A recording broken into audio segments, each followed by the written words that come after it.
I'm not either. If it wouldn't work on my phone, I can't imagine it's going to get the computer to do it. Says we're live. They're coming down the road. You hear it? Yeah. Welcome back to Sprague River Homestead. We will see if this actually will work. We have been trying now for 25 minutes to see if we can get a live stream to go.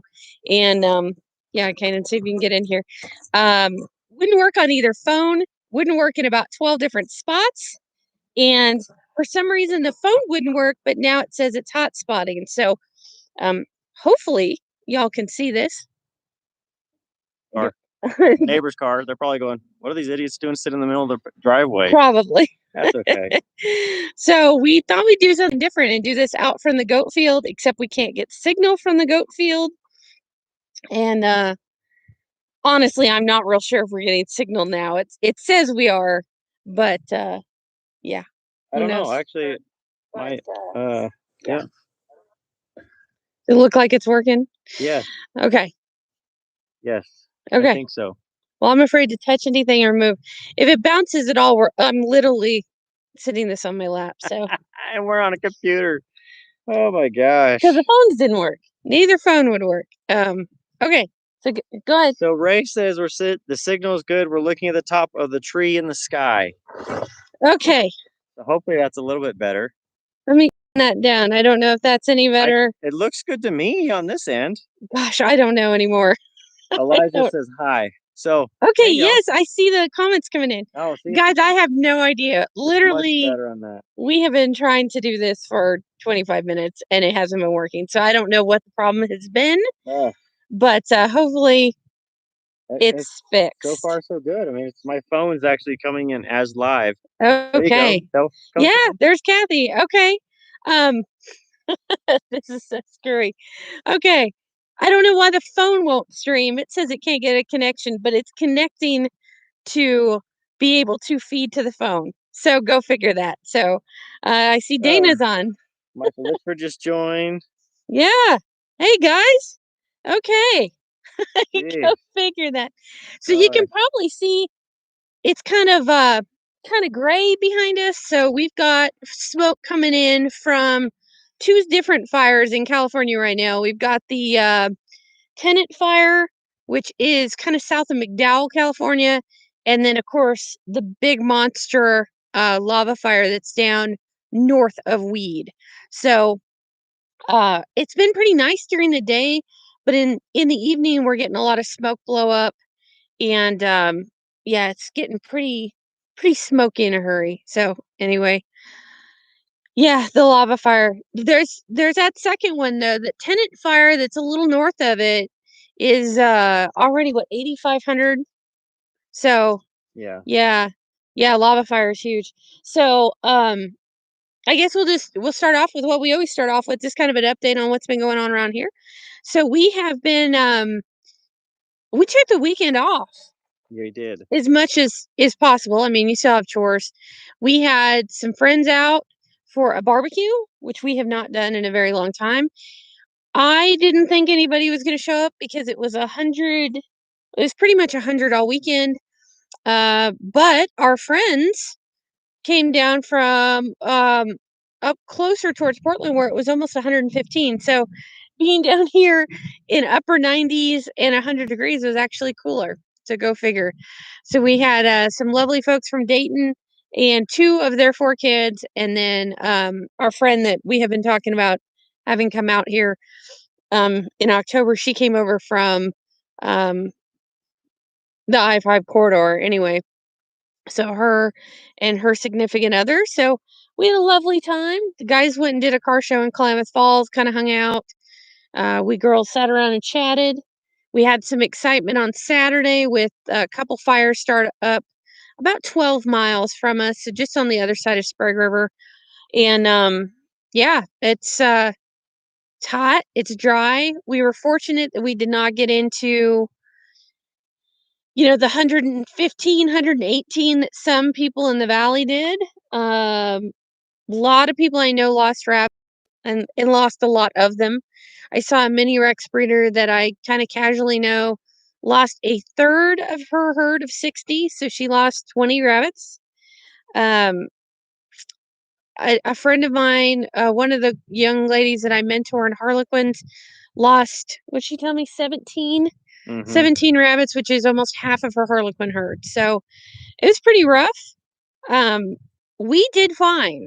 We did fine. Our highest temperature was 108, but with the misters and fans, we did just fine. We did lose a couple of quail, but that was last week before the heat really got going.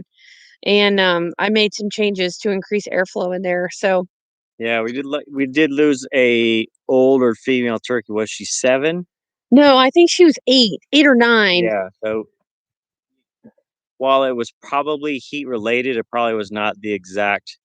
Oh, it had to have been the heat because I mean she was already pretty elderly for a domestic turkey. Yeah. So So we lost one turkey also.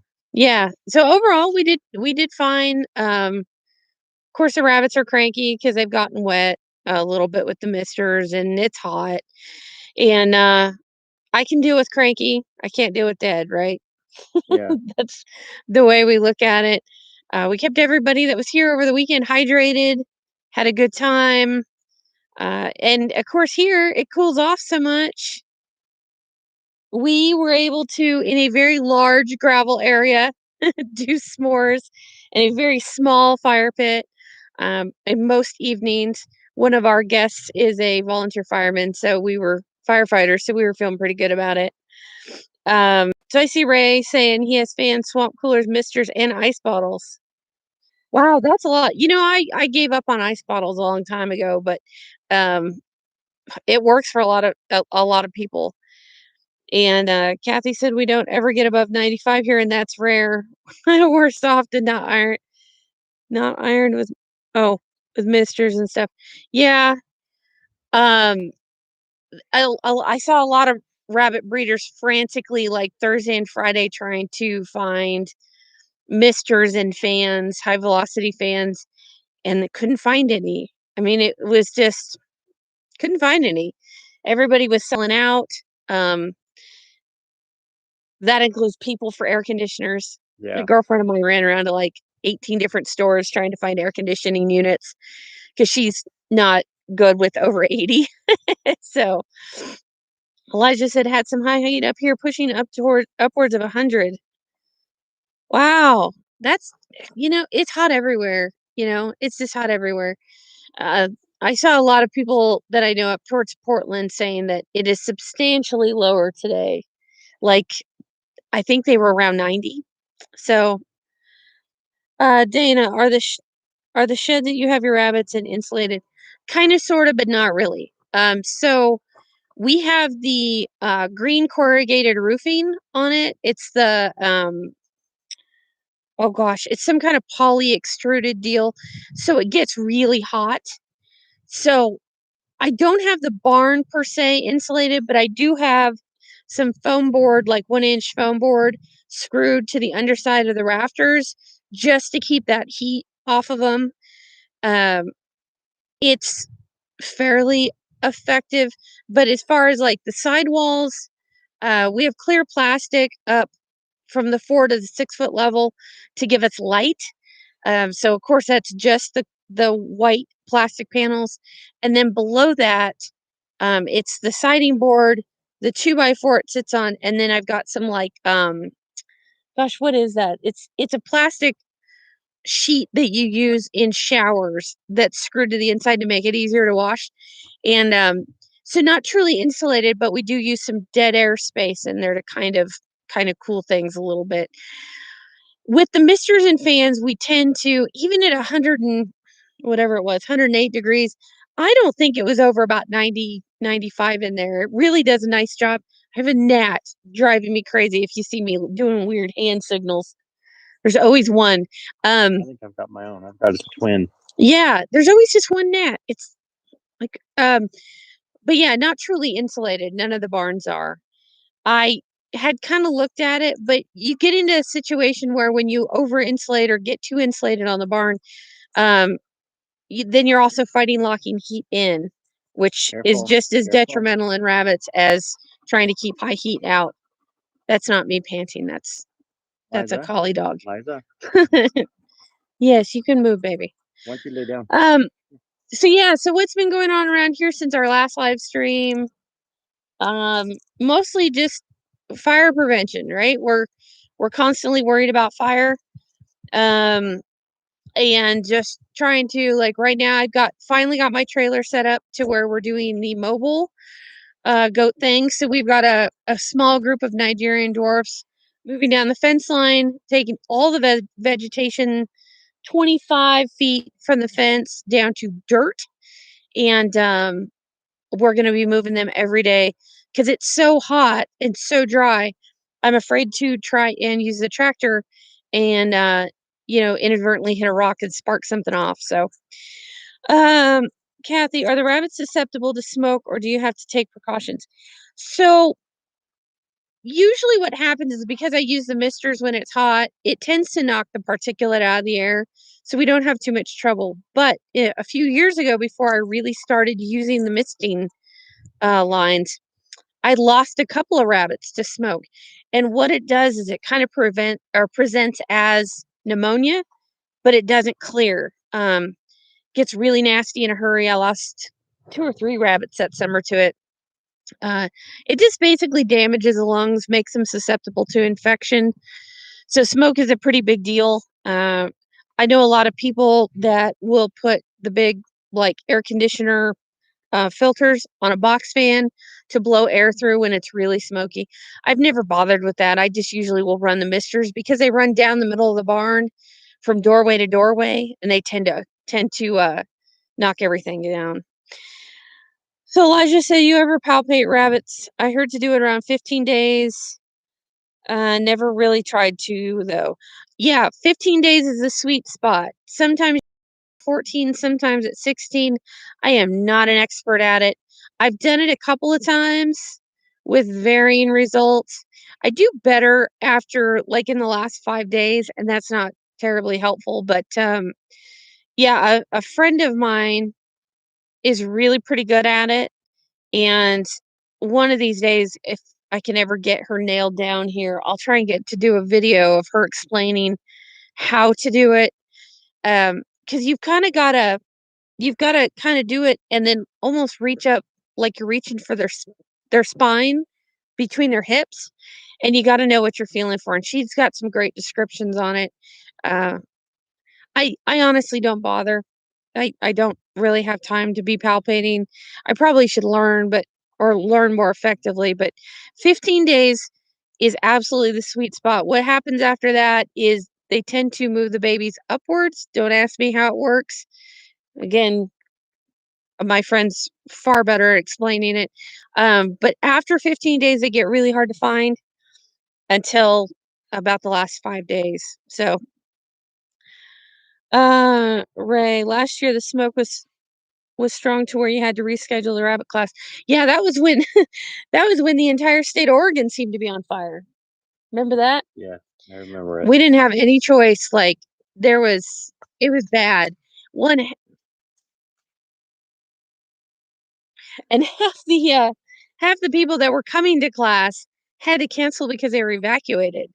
So that was kind of a big deal. And yeah, I'm wondering if by September we're going to be in the same boat again this year. It's kind of an unfortunate thing. I wonder too.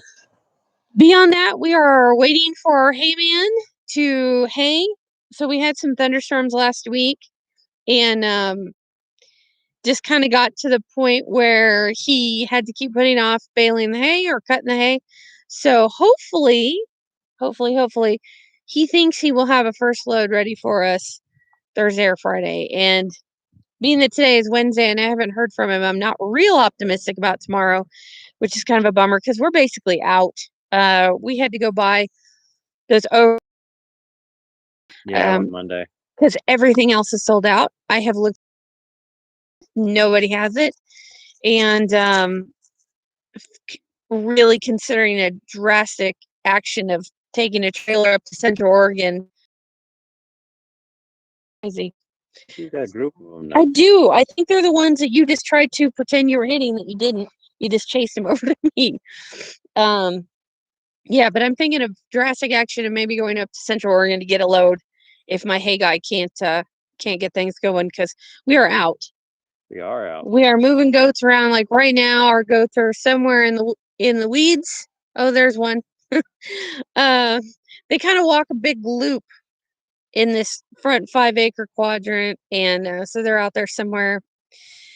Dana, do you still breed in the summer months? How does that work with the misters, wet nest boxes, and babies? Okay, we don't ever miss the rabbits. The misters, so how my barn is, it's 10 feet wide. I have 30-inch deep cages on either side.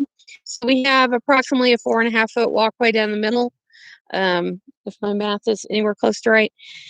We missed at the high point, the peak of the barn, all the way down the middle. The only rabbits that are getting wet right now are the ones that I brought in from our overflow area into carriers that are sitting on the floor. It can't be avoided because the misters run right down onto the floor in the middle, and so they're getting a little damp. Not serious, but yeah, we don't ever miss the rabbit. We'll breed a doe and she a little bit, and because even though the ammonia tends to be highest at the floor, hot air rises, so you're cool. We'll breed through the summer as long as it does not continue. Generally, I don't know either. It's telling me it's not working.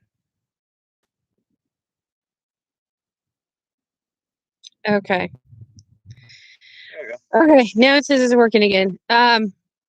You know what I bet it was? Jet just went over. So for some reason, when they are flying planes out of the airfields, because we have a base in town, for some reason when they fly planes or helicopters over the house, we lose internet connection. It just blips out. So I don't know I wonder if the planes emit something to block signal. Yeah, I don't know. I don't know what it does. I'm not up on military plane technology, but it seems you can get internet anywhere on that side of town. And I don't know if it's the planes doing it or something else, but if they're not flying, you can have internet all the way around town. So it's really weird. I don't know if the planes are doing it, if they have some kind of technology box signal. I really don't know.